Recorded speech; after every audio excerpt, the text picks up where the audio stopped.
What's up, everybody, and welcome to a brand new episode of the Game of the Week show. I'm your host, Matt Southwell, and joining me this week, Ashley Dye and the returning Dan Gilbert. Gents. Welcome back. Welcome back. I'll be a lot nicer to you on take 2. We missed you dearly. No one will ever know what we're talking about.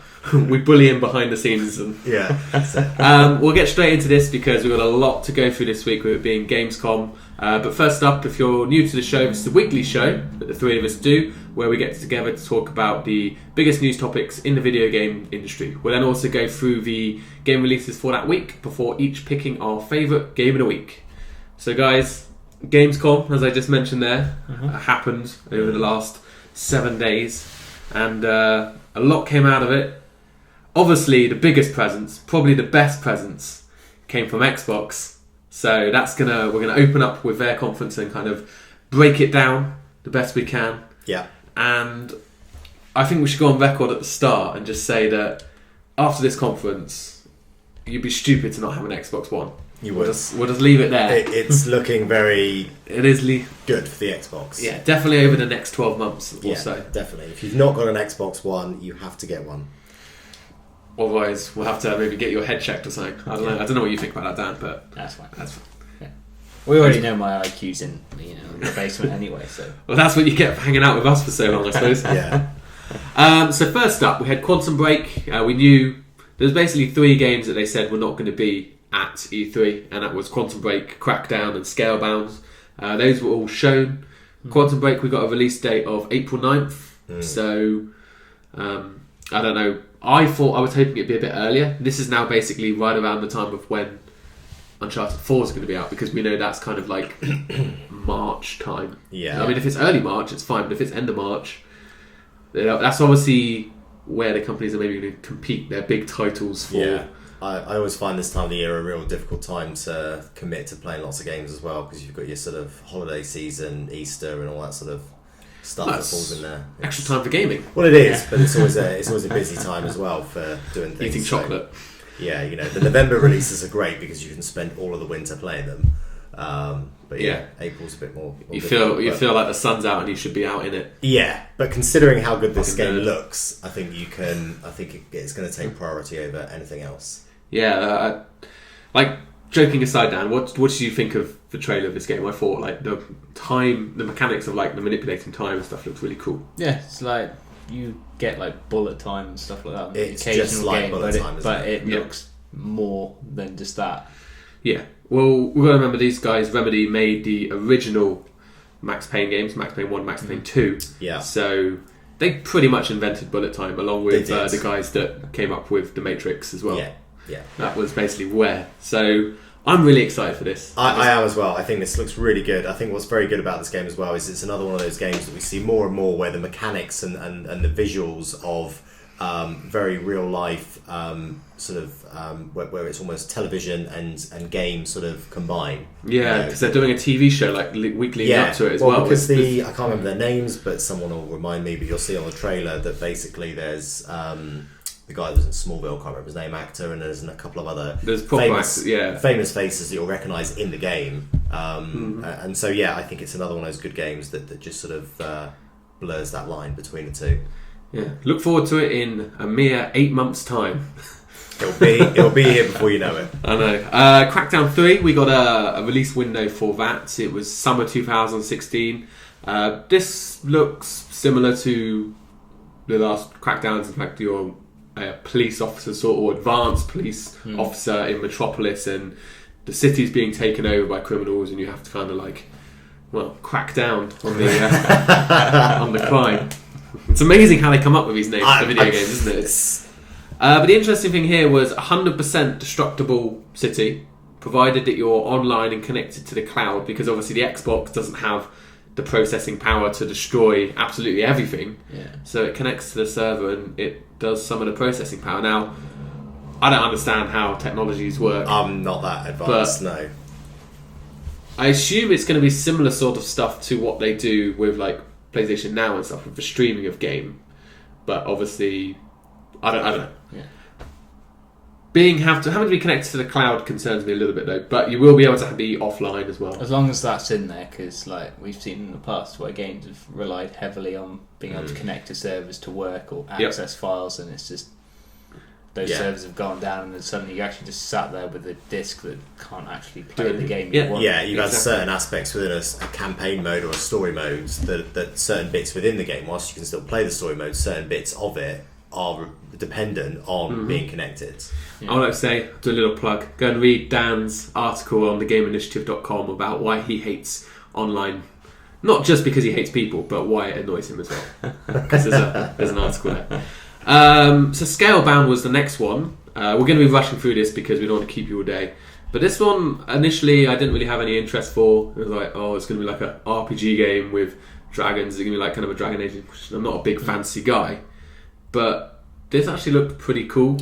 Yeah, it's it surprised me as well. You know, this dragon is like your best friend and you kind of battle other people and then other dragons, and he's wearing Beats headphones, so he must be cool. And it's really fast paced in the action as well. It almost looks not quite Batman in the hand-to-hand combat, but it is really fast. Yeah. It looks like it's got a lot of action, and it's not just like this.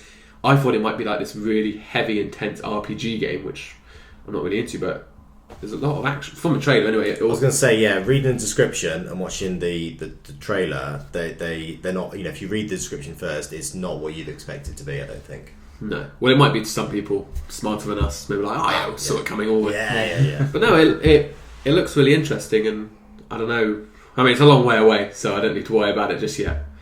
But I don't know if you guys had any additional inputs on the game. No, not really. I mean, it wasn't what you said is pretty much spot on. I think there's not really anything else to add at this point. It's a long way out still. It is. We're talking 18 months before this game will be in our hands, so a lot more to come on Scalebound in the future. Something coming up more recently though, Gears of War. We're buying this. Well, I'm buying this August 25th of August, I believe. And basically, if you play that game online any time before the end of the year, you will get Gears 1, Gears 2, Gears 3 and Gears Judgment all for free to be used via the backwards compatibility program, which launches in November. So all digital download? All digital, yeah. You're not going to send out discs. Well, they might.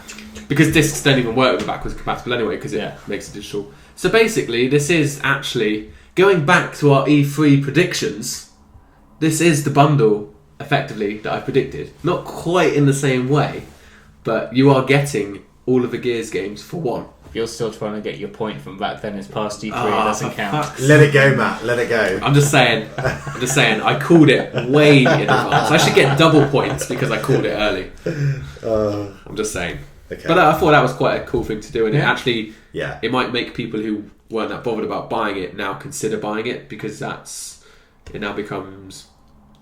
Well, it's much more value for money, isn't it? Yeah, Yeah. it is. The backwards compatibility, I think, is a great thing for scenarios like this, where you do have previous games in the series that you might want to get people interested in. Yeah. See, like, I played Gears 1 and I played 2, but I didn't really play 3 properly or Judgment at all. Yeah. So for me now, it's like, Yeah. We Happy Few was next up. They went into like kind of like a ID and Xbox section, and I picked this one out because it's fucking creepy. That's basically the best way to explain it. It is. There'll be an overlay of a trailer right now, but it doesn't quite do it enough justice. You need the audio on it as well. Yeah. So go and watch the trailer. Mm-hmm. If you've got kids, don't let them watch it. Well, yeah. It will kind of ruin a particular nursery rhyme for them. But no, I mean, like, obviously we don't really see much. We have no idea about what the game is, but it's made me really excited about it, or intrigued by it. I think, it reminds me a little bit of was it Outlast? Outlast is a horror game on the PS4. Horror game, yeah. So it sort of reminds me of that feeling. I sort of get the same sort of feeling from the same game, in that it's quite creepy and it's quite. See, I think it's creepier because like it's really colourful. It is, and like everyone's just wearing these like blank masks. Yeah, and it's like, if you took the masks away, it would look like a kind of, and the music away, it actually looked like a bright, colourful game. Yeah, but it's really not. No, it's not. Definitely one to keep an eye on. Yeah. Just a couple of quick notes, something that might interest people. I know this one might interest Dan, is that Cities Skylines is coming to the Xbox One, which, whilst good, is like, those kind of games do fit better with a keyboard and mouse. Yes. But there is rumours that, or Xbox have said that they're trying to bring keyboard and mouse support to the Xbox One anyway. So, okay. Which is cool if you don't have a high-powered PC. Yeah. I mean, you're okay with you are using a new laptop, but it's the way of being able to maybe play these types of games. And also the Ark Survival Evolved, that dinosaur game that we were excited about a couple of weeks. Well, no, it's longer than that now, isn't it? Probably about a month or so. Yeah, a little while ago. So that's coming. It's coming. Okay. They're both coming first as part of the Xbox preview program, which was announced at E3. Yeah. They'll probably both end up on PS4 as well eventually, but. And Xbox One, awesome. We're nearly there now. There was an awesome Halo 5 console revealed, limited edition. Looked kind of like Agent Locke, like silver and blue. Mm-hmm. Another console. They're all coming thick and fast now. There are, yeah. And the thing is, you could buy one and be like, oh, I really want that console. And then one comes out 6 months later and you're like, oh yeah, that one's quite nice as well. Yeah. That's why I'm not going to do it. I'm restraining myself because of what you said. You've basically guided me. Well, it just sits under your unit and you don't actually see it. Yeah. So yeah, but I would get the controllers because you get to see the controllers. Yeah, see controllers I can deal with because they're there in your face. Well, hopefully not in your face. Pretty much the only way someone's going to be buying all of these is if they are buying it as a collector. Yes, not as a gamer. Yes, or your first purchase. Obviously you get your one, but my point is you're not going to get multiple of these special editions unless you're buying it as a collector. Yeah, unless you're someone that has too much money and you're like, yeah, I'll buy every single one that comes out and just leave them in the box. I'll be honest, I would buy. If I had enough money, I would buy the Forza one and this one for this year. I'd trade in my old one and then get those two, just because they're cool and because I can. One for downstairs, one for upstairs. Don't know why I needed to do that. You know what downstairs, how that kind of concept works. One for downstairs, one for upstairs.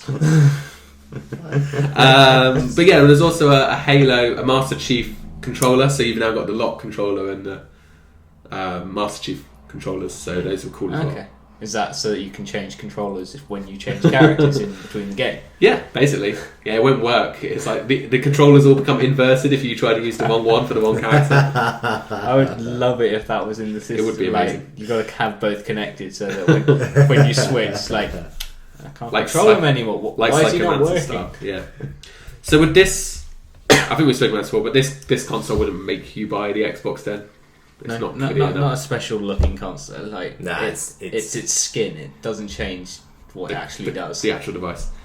Right, let's close out the Xbox conference now with the one more thing announcement that they did. Phil Spencer went all Apple on everyone by saying Halo Wars 2 is coming. This was a Halo Wars was the real-time strategy game that was on PC and Xbox 360. Kind of like Command and Conquer, but in the Halo universe. Yeah. But the good thing about this is it's actually being made by the guys who made the Total War series. Okay. Like Rome, Total War, people probably heard of.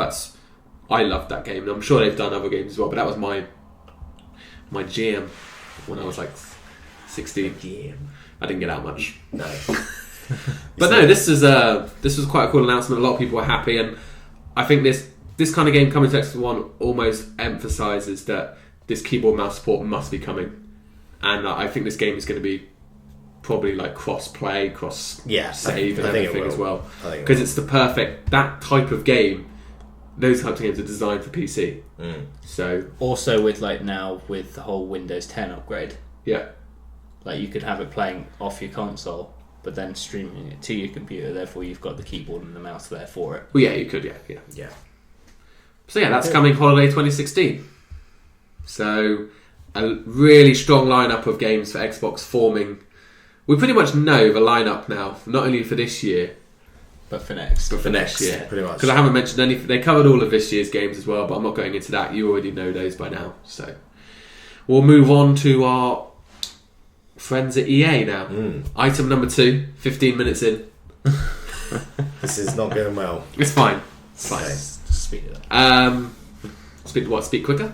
No, so Star Wars Battlefront is up next, then. No, but yes, Star Wars Battlefront was the head of this conference. They announced a new mode, basically kind of aerial battles, rebels versus empires. You see the X-Wings, you see the TIE fighters, and you see the Millennium Falcon as well. All pretty cool. Yeah. That's exactly the noise they make. I know. Now, this game keeps making me... Everything it releases, like, oh, that's so cool. But then I remember, I've got to play against other people online, so I don't want to do it. Yeah. Is that how you guys feel? Like, every time it's like... Yeah. It's like, oh, this looks really good. Oh no, I'm going to be playing against loads of people that are better than me. Yeah. I'm going to get my ass kicked. That's basically why I don't like multiplayer online, is because I'm not good enough to do it. Yeah. There's nothing about being antisocial, it's just shit. If I was amazing at games, then I'd love doing it. Exactly. But I like playing solo and playing on easy. Leave me alone. Maybe normal if I'm really good at the game. But no, it looks impressive, doesn't it? It does look impressive. It does. We'll move on to Unravel just very briefly. We talked about it at E3. It was like this really cute little character called Yarny, and it's a platform game at heart. He's a ball of yarn. He's more like a human figure of yarn, kind of like Sackboy, but It's basically Sackboy if you got like a hook of his thread and started unraveling. Yeah, I think that is kind of obvious. I would be surprised as well, like looking at how the game plays, that there's not some sort of inspiration from Little Big Planet. Yeah, from this guy. Yeah, maybe. Do you think that would be like the final boss battle? Like Sackboy just comes in and is like, "Oi!" I love the look of this game. Yeah, I know we've spoken about it before, but it just it pulls at those heartstrings. It unravels them, if it will. Anyway, Mirror's Edge. There's a new trailer. Still looking pretty cool. You excited for this one, Dan? Not overly, but that's because I never played the first one, so you don't have that. Yeah, I don't have that anticipation, nostalgia of it. But you don't think it looks cool? No, it looks fine. I've got it on PS3 if you want to borrow it.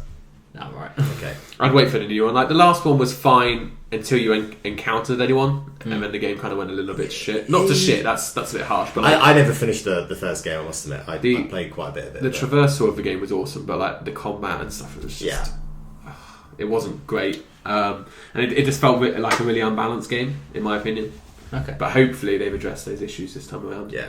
It's looking cool. Open world, obviously no loading, so hopefully it will be basically like Dying Light, but just less zombies. Well, definitely less zombies. Yeah. And less breaking weapons. I fucking hate breaking weapons. That annoys me.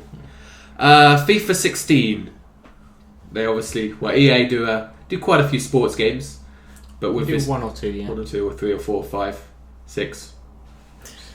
Anyway, they used Gamescom as the opportunity to talk FIFA because it's European. They're not going to try and sell Madden at a European conference because it will just go down like a sack of lead, probably. Although, I mean, it is growing. Yeah. But like Germany, Yeah. if it was in London... the Germans love their American football. Oh, do they? Like, they were crazy about it. I think they like football more, though. They do like football. Yes. Anyway, so there's a new FUT mode. Everyone, they're trying to push their FUT, HUT, MUT, whatever it's called. Yeah. It's Ultimate Team. FUT. Yes. FUT. Yeah. Football Ultimate Team. Yes. So there's now like a draft mode, which basically means rather than you having to like trade and build your own teams, you can just go into this mode and you'll get a selection of like 4 or 5 players for every position. They'll all probably be superstars, and you can just pick them, and then you just play like a run of games against online people and see. That is very much like what they're doing in Madden this year. So it's obviously something they're bringing out across the board. So yeah, I don't. It's like a really short redraft thing. It's like 5 games, new team. 5 games, new team kind of thing. It's a good way that you can play with the good players in that game mode without having to spend all of your money. Yeah. Yeah. But I mean, I don't blame the company for spending, like really pushing FUT, whatever it is, Ultimate Team, because there's so much money to be made because everyone spends real money on the cards and stuff. So I can't imagine how much millions they make from microtransactions. Yeah, quite a bit. I think didn't we talk about that at one point? We did. Where they said that they released like some figures about how much they made in microtransactions. It was them. Was it them? Yeah, it was it was like hundreds of millions, wasn't it? Yeah, I don't know if it might have been them, that we spoke about. Anyway, we'll move on to the career mode as well, where very quickly they're now going to be training, so you can actually train your players and actually build them up. Which is needed. Which is definitely needed, because you want to sign like kind of maybe potential players, but then unless you play them, they never really grow, so this now gives you a chance to make them grow. Mm-hmm. I know you're really interested in this, Ash, because FIFA is your jam, but we'll get... What do you think of the training? The what? We'll close out with Need for Speed. Basically, really looking now like Fast and Furious, the game, like even more so. Like it is. I know we have Fast and Furious, the game from Forza, but like this is. Yeah, I loved. We've had this conversation before. I loved Need for Speed when they first started back in 07, 08, whenever it was, the first Need for Speed games, probably before then even. And I loved them when they first came out, but I really lost interest in the sort of versus police one. There's a lot. Most wanted when they brought it back. Most wanted, yeah. And I sort of started to lose interest with that, and then I just hope that it does go back to its roots, where it was just not so complex and. Well, this has a campaign, so it's already like. I don't mind campaigns in racing games, as long as it's still focused around the racing. Yeah. I don't.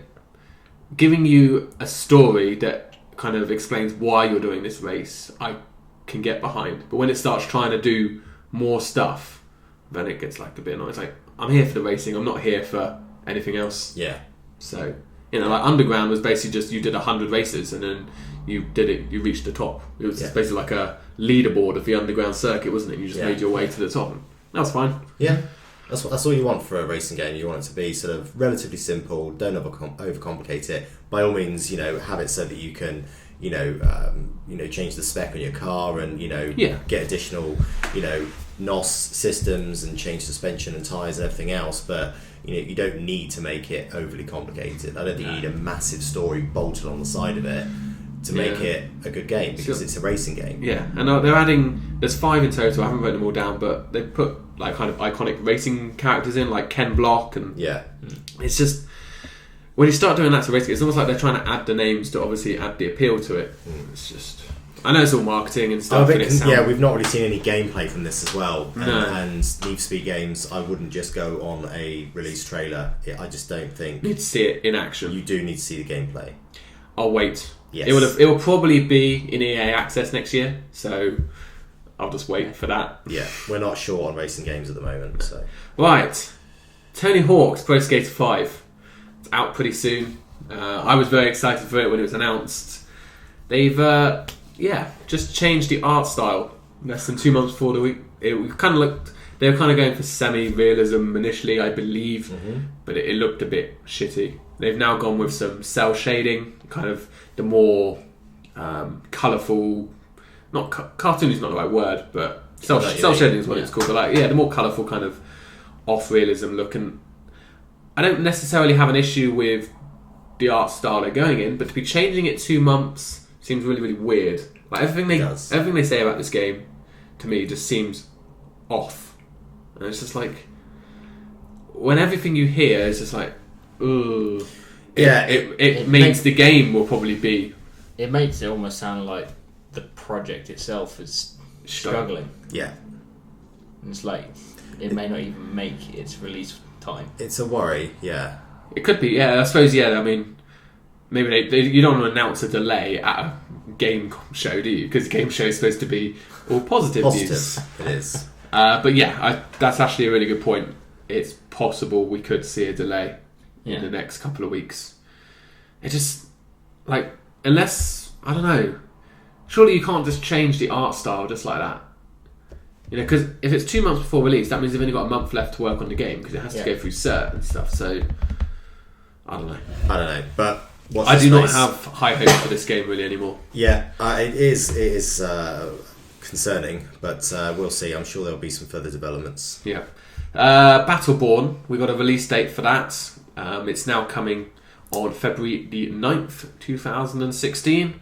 Battleborn is from the makers of Borderlands, kind of still carries that similar sort of art style, maybe even actually more colourful, I would say. It's a 4-player co-op shooter, It's got kind of some sort of MOBA elements to it, but there is, thankfully, some sort of story mode, which hopefully is single player based. Because it looks, from the trailers, it just looks like a fun shooting game. Yeah, it does. Yeah. Not taken overly seriously.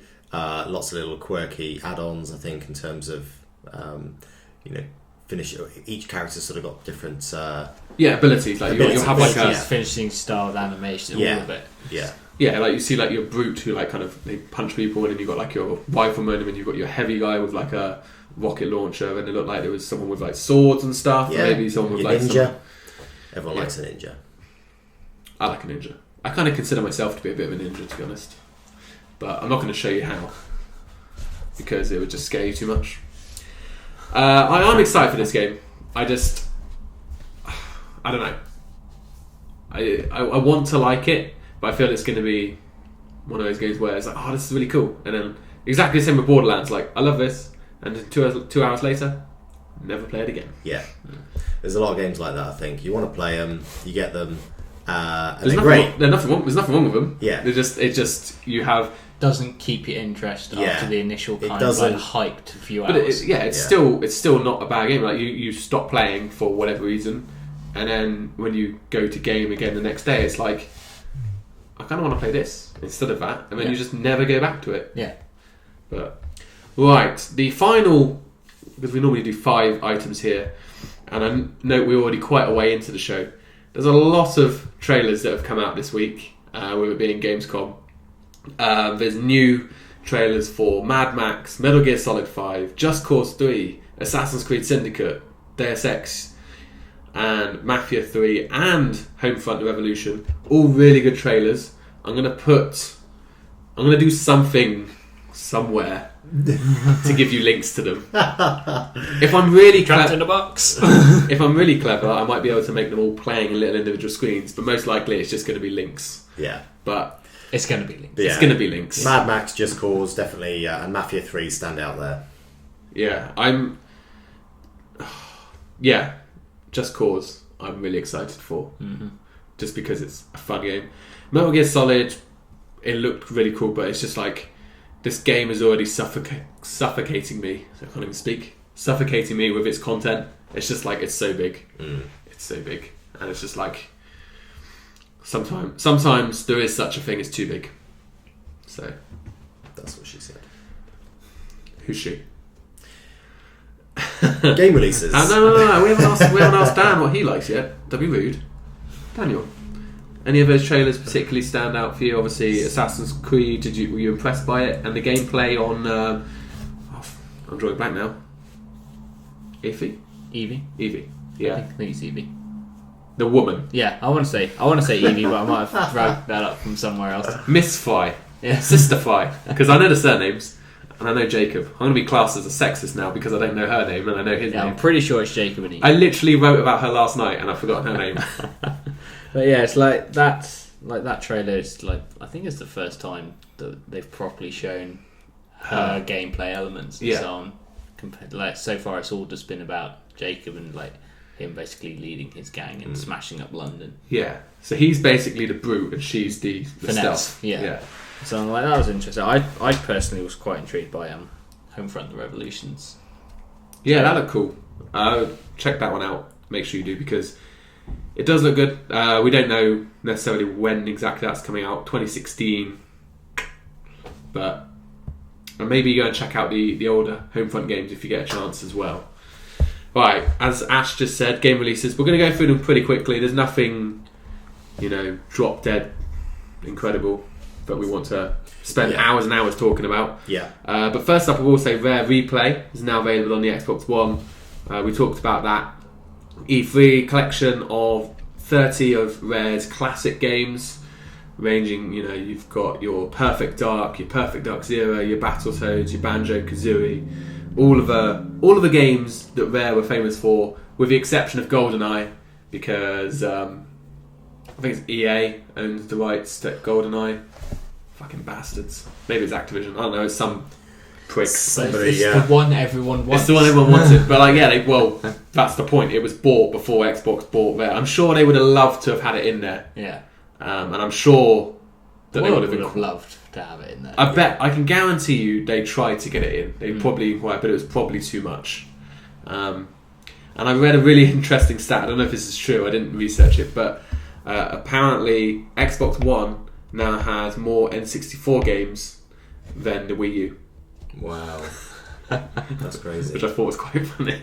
That's crazy. You going to pick this one up, Ash? No, probably not.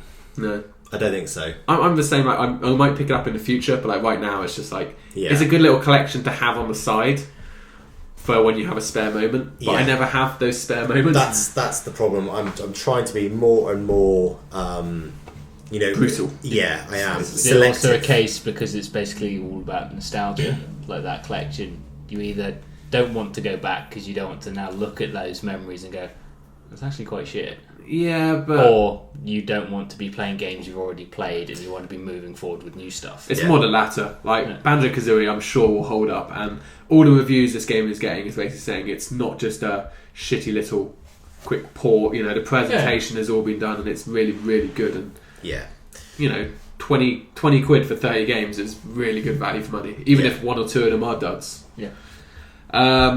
Beyond Eyes, also Xbox One. Looks like a pretty cool game. I think you described it similar to like the Unfinished Swan. Was that? Yeah, that was the impression the trailer gave. Because it was like as your character's moving around, like the level is slowly like appearing. Kind of. It's not all there at once. You kind of have to sense it out. Yeah, you can almost see the brush strokes, can't you? Again, in the that's game, just the impression the trailer's giving. I think that would make sense as well. Like if you look at the name of the title as well, like Beyond Eyes, that would make sense. It develops as you walk. It's sort of the picture. Well, your character is blind, so that's the point. That's the point of it. It looks cool. From what I'm reading, not quite Unfinished Swan quality, but then again, Unfinished Swan apparently is absolutely magical and a must play. I must admit I haven't played it yet, but you were saying before it's really, really good. It's very good. So yeah. Submerged, Xbox One, PS4. This one actually looks pretty cool. I like it. You like this one, Ash? Yeah, I do. It looks very good. Basically, you've got a submerged city. Basically, it's a lot of boat travel, but a lot of climbing sort of elements of Uncharted in there. I think the way it's sort of climbing up walls and moving across ledges and that sort of thing. A few things to collect and find. But no, it looks very, very good. And you were saying about some of the visuals and how it's set up looks a bit like The Last of Us as well. Yeah, well, the whole ruined city kind of style. It's definitely doing that. And I assume the game is adventure based, as in maybe you're either kind of trying to find the mystery behind what's happened. But it looks cool, actually. This is one I would actually very much consider checking out. Beat Buddy, Tales of the Guardians for Xbox One. Dan, were you a fan of this one? I didn't overly get how the gameplay was meant to work for that. I mean, I know it's got the beats, surprisingly enough, in there, but beats. But just looking at like the trailers and so on, I didn't quite understand how that was meant to actually fit into the game. It looked like it was sort of like a platforming game where you move across and music is incorporated into the platforming, and the certain music kind of allows you to do certain things. It didn't interest me at all, to be honest. No. And that's, I don't. If a trailer doesn't interest me, I don't have time to keep looking to find out whether or not it's going to be good. It's like, there's plenty of other games like Galak-Z for the PS4. This one does look pretty cool. It's like a 80s inspired twin stick shooter by the looks of it. So those are like two of my favourite things. Yeah, basically, if you take any sort of like 80s cartoon anime, just throw it into a game, that's pretty much what this is coming across. So there's a lot of awesome techno in there as well. Yeah, and it looks like a lot of fun. I think. How much there is of game there, I don't know. But it does. What is there? It does. Yeah, cool. It does. If you like those stick shooter games, it's probably for you. And then we've got The Swindle on Xbox One. We talked about that very briefly last week. Well, actually more in depth last week than we. We did. For PS4, actually, it was my pick of the week. It was your pick of the week, wasn't it? Yeah, it was. Looks pretty cool. You can check the video out last week, but you're basically a robber trying to complete a heist and then steal and then escape from the police, but the levels are all randomly generated. The levels change, don't they? Yeah. So that's cool. And then the big one, Boggle for Xbox One and PS4. Another board game coming to our consoles because That's what we all wanted, really. When we bought these consoles for £300, we wanted to play those board games. Look, it's how you get the family together and sit them down on a Sunday afternoon. Yeah, I know. I do understand, but... yeah. No. Just whatever. It's Boggle. We don't need to explain what it is. No, we don't. I will not be buying it. I don't need to spend £8 on a video game to tell me that my language skills are limited. So that's it. Alright, quickly closing out then. What is everyone's pick for this week? Ash? For me, it's got to be Submerged. I almost certainly will be picking up the game. Yeah, I think definitely. Looks really good. The gameplay looks very good. Cool. Yeah. Dan? I like Submerged and how it looked very similar to that, but Galak-Z trumps it for me. Out of those two. Like, it was very close, but I just think there's probably more fun to be had out of Galak-Z. Plus, you don't really agree with Ash either, do you? No, not on my first week back. No, first week. I wonder what Matt's going to pick. I'm going to go with Rare Replay. Because, I mean, Submerged does look really good. And if I was picking games that I'm likely to play in the immediate future, it would probably be Submerged. But Rare Replay, really good collection. So many good games in there from my childhood. And such good value as well. I don't have time to sit down and play games that I've already played at this moment in time in my life. You know, I want to... That sounds very serious, doesn't it? At this moment in time in my life, I just don't have time to go back. Gotta look forward. That's what my therapist tells me. Can't dwell on the past, man. That's true. But no, I mean, fantastic value. And if you didn't play those games, there's a lot of really good fun games in there. For £20, you can't go wrong. Yeah. So that's it. We made it. And it wasn't even that long. It was just normal. So yeah, a lot of information to digest there. I hope you've enjoyed it. I'm sure we'll return to being boring and stretching for information next week. So don't worry for those people that got a bit too excited by this episode. Yeah. Dan and Ash, thank you for joining me. Cheers, guys. And everyone out there, just remember to let us know in the comments about what games you enjoyed from Gamescom. Maybe what was your pick of the show, if you have one at all. Maybe that's something we'll discuss in the next couple of weeks. But for now, thank you for watching, and we'll see you all next time.